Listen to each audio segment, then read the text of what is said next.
Welcome to the Dream Huge podcast, where we'll talk with real estate investors, entrepreneurs, business leaders, athletes, and more to inspire you with their success stories so you can work hard, never give up, and dream huge.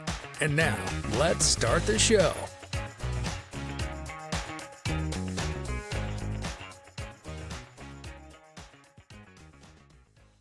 What is up, everybody? Welcome to the Dream Huge podcast, man. Super excited for this one today. Got JP and JB here in the studio today, virtually. Oh, man, super excited for this, folks. We love to talk success stories with other huge dreamers, folks in the real estate business, entrepreneurs, movers, shakers, influencers, and more. And hopefully these stories will help to motivate and inspire you to also dream huge, baby. And today, we got the guns out already. We got JP for 3, the number one selling agent in the whole damn board himself. JP for 3. What's up, JP? What is going on, Pete? Man, I'm excited about this one today. We're going to talk some real estate. We're going to talk some Airbnb today. I am doing fantastic. I'm happy to be here today. But I got one quick question. Pete, how are you doing, my man? I'm doing fantastic as always. You know the answer to that. Thank you for asking, JP. We've got our very special guest, JB, John Bianchi. He is the man behind strsearch.com. You can also find him on Instagram at the Airbnb Data Guy, Give him a follow.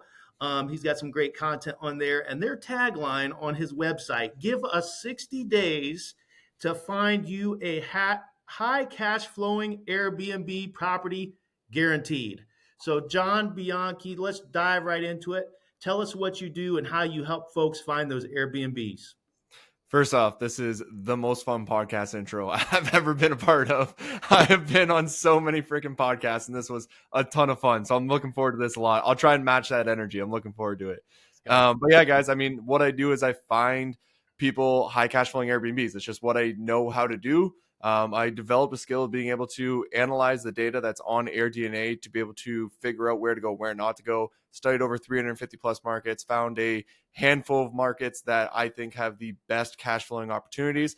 I work with people depending on their amount of money that is saved up and their preferences, and I kind of match them to the properties anywhere across the country that makes most sense for them and kind of help them understand exactly what they need to do to be able to make those high cash flowing properties. And this isn't like a course. I'm not selling people a course and like come to my community or anything like that. Here's a property, buy this property, do X, Y, and Z to this property and manage it well. Go for it. You know what I mean? Like that's what I'm doing. Beautiful. Now, you mentioned management. So tell me, do you help buyers? Do you help them locate a management company in those markets as well? Do you have management companies for the most? Of course. Yeah. We're kind of like the middle of a bicycle wheel, right? And then we kind of, whatever that's called, right? We point people in the right direction of all the different resources that they need for every single step along the way. So when they come to us, they're at the very beginning, like they're trying to figure out, where do I go? So we put them in contact with our mortgage brokers who have some of the best rates, very competitive. We always get them to shop that because that's such a quick way to save money, right? And then from there, we're going to put them into contact with specific realtors in our specific markets that make the most sense for them in those markets, because those are the markets where they want to buy a potential property. And then we're going to hook them up with a lawyer, a CPA, a potential revenue manager, a property manager, like whoever they need to be in contact with. We have the contacts to help them get it done properly. This is beautiful stuff, man. This is beautiful. Yeah, we're going to ask a lot of questions today. Bring them. So John, what markets are you in? That's the one question I can't answer. I was literally just talking about this with my entire team, and they're like, why can't we tell people our markets? Like I also have 6 Airbnb data courses. They're all free. I give away my entire process, and my own people on my team were like, why can't we tell people our markets if we give them all this information in the videos? And the reason being is because it took me like a year or plus to be able to study 350 plus markets to figure out the handful that we should be in, right? And we're in a handful. We're not in, 50 markets, right? And so those markets took a ridiculous amount of research to get to. And so to just hand them out is actually a disservice to my current clients because my current clients are there. And then those markets will get flooded by everybody else. And then it's going to kind of ruin the cash flow potential of those markets. It's also going to make the markets oversaturated. And then there's a lot of issues with it. So the one thing that I keep to like close to the chest is the actual markets that we help our clients in. But if you want to figure it out yourself, I teach the exact process that I've used, like step by step. It's almost a 40-hour long course about how to analyze the data to find the markets and figure out how to know what's the best thing to purchase within that market. You just got to do the work yourself, right? And if you do the work yourself, you'll get to the secrets at the back end. Yeah. So that's how you add value. That's how you add value and why you make money, because you're providing those markets and you had the trial and error to figure out, and the sweat equity and all those hours put into that to figure out where those markets are. So that makes sense. exactly. And I asked it because I thought, maybe I want to invest in my backyard or whatnot. But like you were saying pre-show, most investors invest in somewhere where they don't live. So the market that you invest in is really irrelevant. What's more relevant is the cash flow. Exactly. Everyone wants to be close to the property because of security, right? You feel more certain about the property because you know it's within driving distance. For whatever reason, that gives people a lot of confidence. And we're trying to help them understand that, hey, your market sucks. It's not going to cash flow. It's not going to work there. So you can buy there if you want, and you can feel certain, and you can maybe, break even if that's your best case scenario. But if you really want to make a good investment, you might have to go somewhere else. Now, some people are in their markets. It's super rare though, but some people are. Could you tell me this? What do the markets have in common? We have a variety of everything, actually. So we have some mountain markets. We've got some beach markets. We've got some city markets. And that wasn't like planned. It's just as I'm going through, we find these different markets. And honestly, we have 2 city markets, but really only one that is accessible for most people. And really like only one of them is actually working right now. There was one market that we were in, but it's not working as well. Like you can't buy the same thing. The price of homes have gone up. The revenue has dipped a little bit. And so it's not working as well. Anyways, what I'm trying to say is we have a variety of everything. It's not done on purpose. It's just as we're going through, it kind of works out. But yeah, we have a variety. Love it. And I'm writing down questions like crazy right now. Go ahead, Pete. Go ahead. No, you go ahead, JP. I was going to say, so my one question that I have while I'm sitting here thinking of this, I'm like, who is this? Where's the biggest benefit coming from a buyer standpoint? What kind of clients are you getting? Are you getting long-term investors that have been investing in, long-term rentals for a long time, and they're saying, hey, I want to dive into this Airbnb space, but I don't have the time, nor do I want to spend the time to really find the most advantageous purchase? Or is it a lot of first-time investors or first-time Airbnb investors that are just need some direction and need some help? So it tends to be, we got a variety, right? So if I just say one bucket, it doesn't really hit it perfectly. It tends to be W-2 employees that don't have the time, but are really good at their own thing, right? So we get these people who are doctors who are great at what they do, or business owners who are great at what they do, or whatever, like name the job. They tend to make a decent amount of money and they're really good at what they do and they're experts in their own field. And they recognize that there's a lot of benefits to taking their savings and putting them towards Airbnbs, right? But they also recognize that they're not the expert at analyzing the data to find the best possible property. And we're kind of their solution for them. And those are the people that it's very black and white with them. They are experts at what they do. They want to find an expert in this category because they know how beneficial it is for them in their own category and how good they are in comparison to everybody else. And they want someone like that when it comes to hunting for these properties and finding them the best possible solution. And we are that solution, because I hate saying, calling myself this, but I do feel like I'm an expert at this based off of our track record, what we've done. And I feel very confident to be able to help people. And it's a significant difference from doing it themselves to hiring me in the end results. And so that tends to be the person that we find the most often. But we also are getting individuals who really want to get into the real estate, right? Really want to get into Airbnb, have maybe come from the long-term rental world, or even are starting to get into the Airbnb world, but they recognize that they can't figure it out, right? They've been trying to figure it out, but they can't figure it out. And they just want the extra help that we can provide.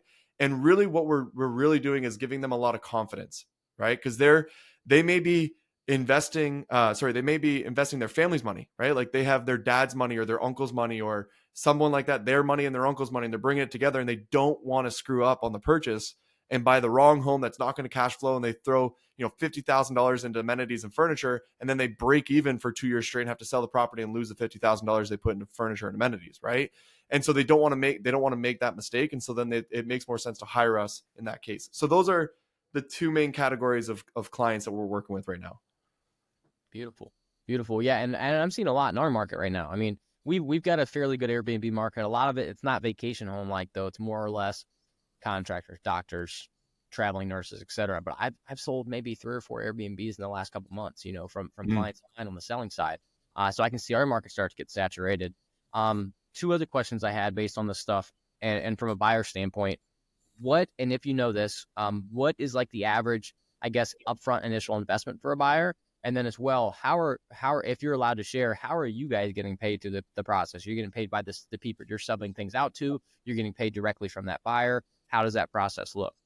Yep. So you have to have at least $150,000 of liquid cash to work with us, because it's a long answer. I'm going to try and make it short. I know I give really long answers, but there's a reason behind it, because you can buy a home for less than that amount, right? You can put less down. You don't have to put as much into furniture, but based on the research that we have done, if you don't have the right home in the right area, designed the right way with the right amenities, it's really hard to win.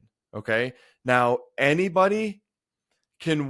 anybody, a lot more people can win when things are going well, right? Like right now, if you were to buy a home in a lot of these different areas, as long as you bought it at the right price and you kind of put it together decently well, you're going to cash flow, right? But the reality is that we're in the hospitality industry. And so eventually we're going to hit a recession. And when that happens, people are going to lose their shirts who are not thinking 2 steps ahead, right? So I don't like to take on clients that don't have $150,000, because it's really, really, really hard, next to impossible, to get them a property that is going to be able to be one of the top 10% properties in that market. And the reason I find that as a huge factor is because when we do hit a recession, a lot of people stop traveling, but not everybody stops traveling. And so if there were 1,000 people that were traveling to the market before, now there's only 100 people. Well, I want all of my clients' properties to still get booked out during that recession. And recessions don't last forever. They only last about a year, and then it's an absolute boom. So my entire logic and goal and strategy is that if I can get all of my clients properties that are going to be in the top 10 percentile, they will be able to be one of those homes that gets booked out during the recession. They'll be, the still 100 people that are traveling will stay at their homes, which is going to allow them to be able to make it through the recession, not have to sell it at the worst possible time. And then they will hit that boom, right? Because if you have $50,000, I can go, hey, go buy that home and, throw whatever furniture in there, but you're not going to be able to get the hot tub that's needed, or the play gym that's needed, or the pickleball court that's needed, or you're not going to be able to buy a big enough home to be able to outperform during those times either. And so then I'm setting you up for failure, right? And then you're going to buy that home. It's going to be okay.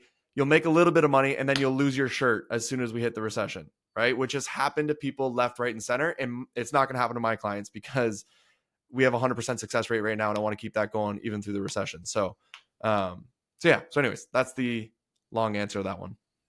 Give the man 60 days and he will find you a high cash flowing Airbnb in those secret select markets. Love it. Love it. I love it. So let's we dove into the business a little bit. Let's talk about you, John. First of all, is this your full-time job, and how in the heck did you end up doing this? Because it seems like an incredible niche. I mean, it really does. I haven't heard something like this before. So how'd you start out in the real estate world? How are you in the place you're at now?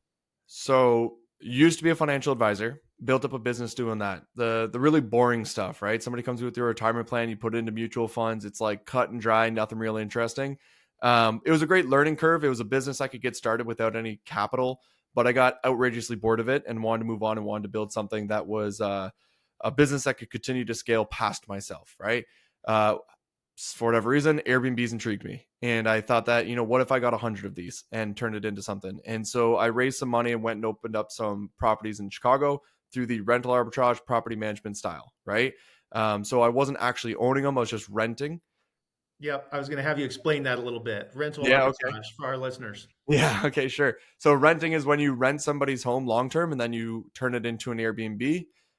So you tell the landlord, hey, I want to pay you rent, but I want to then rent it out on Airbnb. As long as they sign off on that and they're happy with that, you're good to go and you can do it. Now, a lot of stigmas behind that. A lot of people don't like it. A lot of people have been screwed over by that method. It is what it is, right? It works for some people. It doesn't work for other people. I'm not a huge fan of the it. spread on that difference. You pay the Exactly. landlord. Let's say, for example, you agree to pay the landlord $1,000 a month as a traditional lease. Then Yeah. you take it and post it on Airbnb. You furnish it, and then you are basically managing it as well as running it as the Airbnb. So if you can net $2,000 a month, you pay $1,000 to the landlord as agreed, and then you net the $1,000. Correct. But it's exactly. So as an example, I had properties where I was paying $4,000 a month.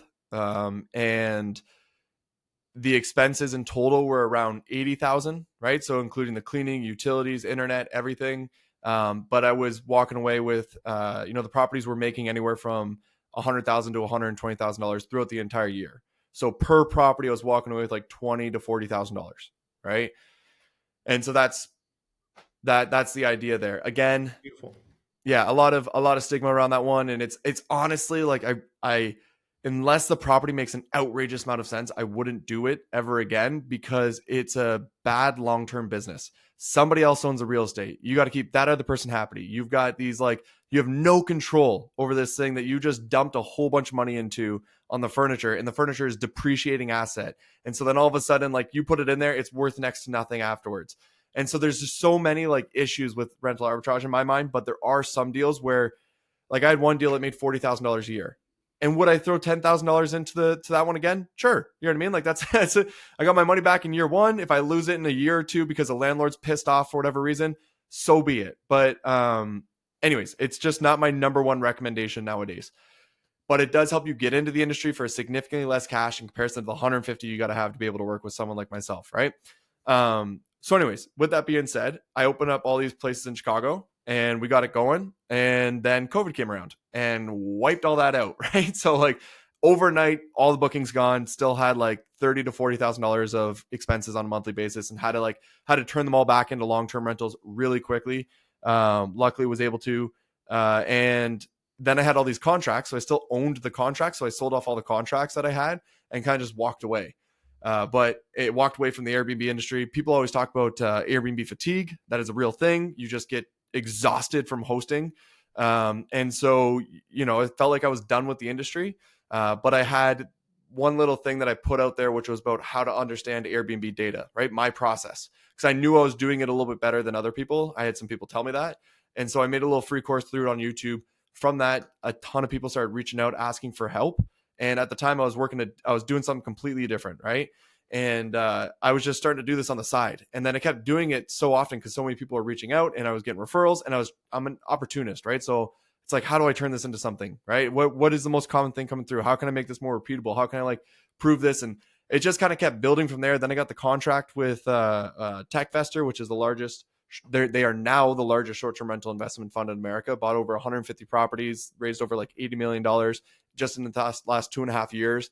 And I've helped them identify almost every single property that they have.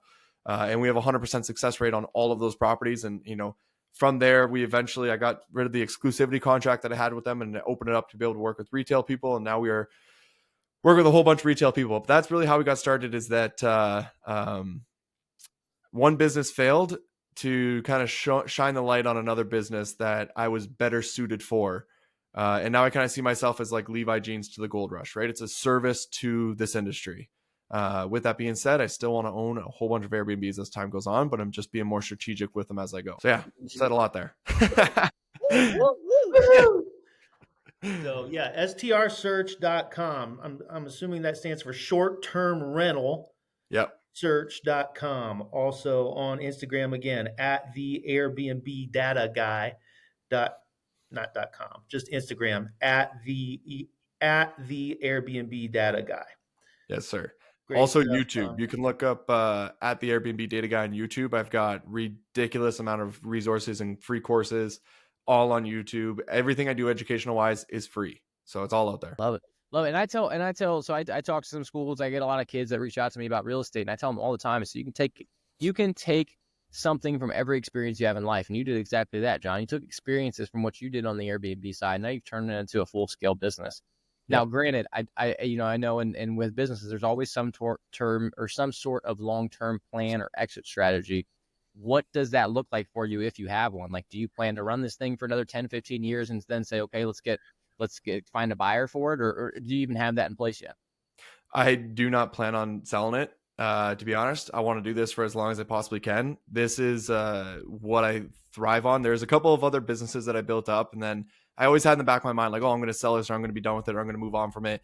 And I just felt like it was always this looming thing. I was trying to build a business, but then I was always waiting for the exit.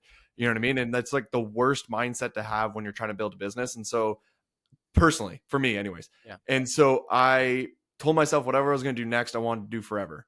And like be okay if I had to do it to the day I died. And this is one of those things where being able to analyze data and help people find properties and do all that stuff is truly what I love doing. It's like it's created an amazing life for me. I've been able to help other people, find these properties, and they actually are performing well. And so then therefore, if I can keep doing this, I just want to keep doing it. Now, with that being said, I'm constantly trying to figure out how do I grow the business? Where do we go next? What else can we add on here? How else do we serve? Right? Like all these different things as we go. Because the objective of the business is to ensure that nobody buys an unprofitable Airbnb. That is the goal. So I want to make sure that no one ever buys an unprofitable Airbnb. And so to ensure that no one does, it's this like very lofty goal. And there's a lot of things that I can do to try to solve for that at scale. Right. So yeah. Do you find that across your selected markets that the homes have a similar average value in that particular market? Sitting here in Richland County, the average home is $200,000. Okay, Columbus, Ohio, you double that, 400 to 450. Are you seeing? Is there a sweet spot for that? We have per market, sort of. So sort of, right? So like, we have one market where we have this one buy box specifically. And if you can find a property that meets that criteria, that buy box criteria, as long as it's between 400 and 500, it's a good buy, right? So but you are in markets where the average sale price is $500,000. Yeah, we're in some markets where it's 300,000, and then we're in other ones where it's like 1.5. Right. Okay. So it just depends. It depends on what market you want to be in. We have different size clients. Like some clients would want the $1.5 million because there's also tax savings that come along with it from the taking advantage of the STR tax loophole is like a big reason people like to work with us too. And so we'll point them in the direction of their best option based off of their budget and their preferences. Beautiful. Solving people's problems, helping people out. That's exactly. What it's all about, man. Position for everybody. You got a market for pretty much anybody that's coming to you. Somebody entry level, somebody that's more advanced, or, So that's amazing. And like we said before the show, it's almost like you're an Airbnb agent. You know what I mean? That's from my perspective. We're real estate agents here, from Dream Huge, but it's almost like you're really just again solving a problem and helping somebody for exactly what they're looking for. Yeah, and what I'm about to say is not to put down realtors. Okay. You can put down all the time, man. Go ahead. State that right away. But with a realtor, so what I try to do with the business is align incentives to build trust, right? We are not incentivized to sell them a home. Right. And to get them we're not incentivized to get them into a home. We are 100% incentivized to get them into a home that cash flows really well. Because next year, when they need to buy another home because they make a good amount of money and they need to buy one year after year, they'll come back to us because we did a good job last time, right? If we just put them in a home and it doesn't cash flow, we lose the client for life. Mm-hmm. And so the whole objective is to ensure that they get a property that cash flows. And so that really aligns ourselves with them. And then they see us as a partner in their journey to finding a good Airbnb. And so then we'll, connect them with the realtor, and we're kind of on their side rather than the realtor side. It's like we're going against the realtor. We're trying to poke holes in the realtor. And we're doing the same thing with the mortgage agent and the designer and the property management person. We're always trying to help them all the way through as their partner, rather than like, we're just trying to get you in a home. And again, not to put down realtors, but the realtor's job is to get you a home. Now you buy whatever home you want, right? Like, I'll do it. I'll put down the realtors because I agree. I'm not going to do it. You go for it. No, I agree with you. And that's what makes Dream Huge different. So I'll toot our horn a little bit, and because we are investor focused real estate brokerage. There you go. So we have a similar mindset as that. You know, we are real estate investors first and foremost. So we want the same thing. We're going to help you crunch numbers on these properties, make sure they're profitable, so you build your portfolio over time, and so you become a repeat client for us. So exactly. Yeah, I agree with what you're saying 100%. Exactly. Yeah, that's beautifully said too, because that really does make a big difference when they go to get their next one, right? They're just going to give you another call. It's very different when you work with realtors investors in comparison to looking for somebody who just wants a home to live in. If somebody just wants a home to live in, just give them whatever they want, right? They want that. So anyways, two different things. No, and I definitely agree with you. Like you said, your job is to get somebody in house that cash flows. That's where you're getting the value. That's where you're getting repeat customers. And for us as agents, I tell people all the time, at least my younger agents are below. I say, guys, don't have commission breath. Don't just go out and try to sell them something. Sell them something that's going to fit, something that makes them say, oh my gosh, I'm so glad we found this place. And don't push them into the house just because, you want to get paid, essentially. Because you're going to get repeat clients if you put them in a house that makes the most sense for them. And same thing with you. Like I wrote down, grab John's cell so I can send him some referrals, because for me, I'm not an expert on the Airbnb side. Yeah, I can help you crunch numbers. I can pull up the bigger pockets. We could talk about those things, but I'm not an expert. I haven't done it. I don't know all the great markets to be in. So if I have somebody that says, hey, I'm looking to buy Airbnbs, I don't care if it's in Ohio, California, Alaska, we don't care. That's coming to my guy JB, not JP. You know what I mean? Like seriously, it makes sense from my standpoint even too. Yeah, and I honestly, that's one of the reasons I love what we do, is because we also need realtors, because like the realtor is the local expert. The realtor is the one that's going to fight for the deal for them, make sure they're getting their best offer in there. Like the realtor is doing their job. I'm a strong believer that everyone should do what they're best at.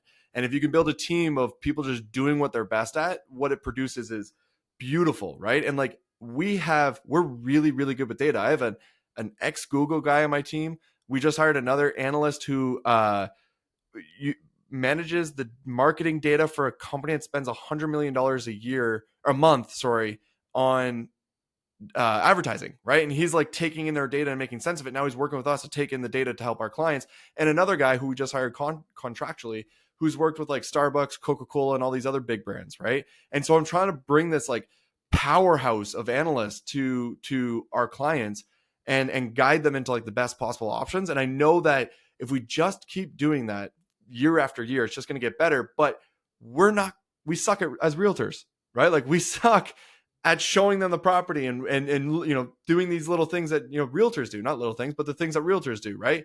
And so then by being able to pass them over to you guys to help with that, it just logically makes sense as a business. So anyways, agree with what you're saying. Build that great team. Yeah, you build a great team for success. And man, you need to put Mansfield, Ohio into your group of secret. How close are you guys to Logan, Ohio? About 40 minutes. 40 minutes? That's one of the gold mine Airbnb's spots. Well, there's a lot of money being made, but there's almost no homes that come on the market. Like the inventory is crazy.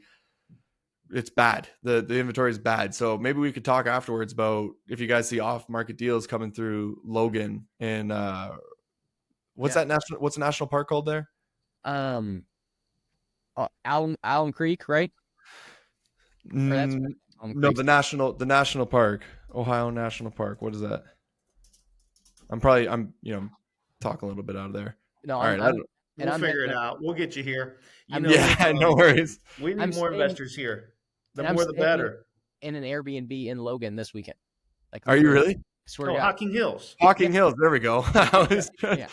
Yeah, Hocking Hills. Hocking Hills is like, it's a spot that I've loved for a really long time. My favorite Airbnb is there. It's called the Dunlop Hollow. It's this A-frame that is just unbelievably beautiful. And I want to help people buy properties there because I think there's like this opportunity of like fairly cheap homes with a decent amount of land. And if you put them together properly, they become desirable and they're really close to that state park. but there's just almost nothing that comes available on the market because the inventory is so low. So you really have to find things like off market. So maybe we could talk about that, because I saw you guys are from Ohio, so I wanted to pick your brain on that. Well, Yeah. we should. Yeah, well, the guy we had on 2 weeks ago, Darcy Marler, he was a new construction real estate investment specialist. That If you is take a new actually, if you take a new construction specialist, yeah, combine them with you, the Airbnb specialist, yeah. boom. That Build is that actually, team. there's certain markets where you can't buy, you can only build.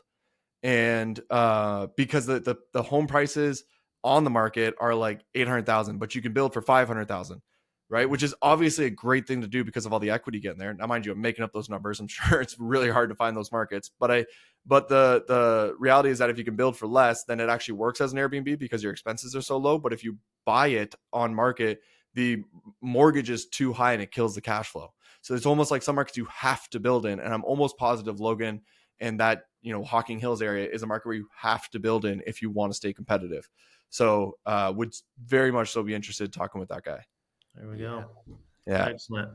All right, fellas. Hey, we're up over 30 minutes already. JP, final closing thoughts. I think it was a great episode, man. I absolutely loved it. Obviously, we're super intrigued. Just again, like I said, it's a niche service that you're offering, and I think it could absolutely, and it probably already has, but it could absolutely explode, man. I love what you're doing. I think this is freaking awesome. I could ask you 100 more questions, but we're definitely, hopefully, going to be doing some business together too, because I can see how we can kind of correlate with each other. So, hell of an episode, man, and kudos to you for doing everything you're doing. You're killing it, man, and I think it's only going to continue to grow for you. Thanks, man. I appreciate it. I absolutely love what I do. It was awesome talking with you guys. Maybe we can come back another time and answer more of these questions, but I know we'll be talking offline. So appreciate you both having me here. This is the highest energy podcast ever. Freaking keep it up. This is so much fun. Woo, woo. Thank you, JB. John Bianchi at the Airbnb Data Guy on Instagram, online at strsearch.com. Give him 60 days and him and his team will find you a high cash flowing Airbnb property in those select markets. Thank you for coming on, JB. Thank you, JP, for your time as well. As always, remember to like, subscribe, and share. And remember the rules. Work hard, never give up, and dream huge. Now we can see the guns one more time. Thanks, fellas. Appreciate y'all. Thank you for listening to the Dream Huge podcast. Make sure you subscribe so you don't miss any future episodes. For more inspiring content, follow us on Instagram and Facebook at Dream Huge Realty and on TikTok at Dream Huge Inc. Until next time.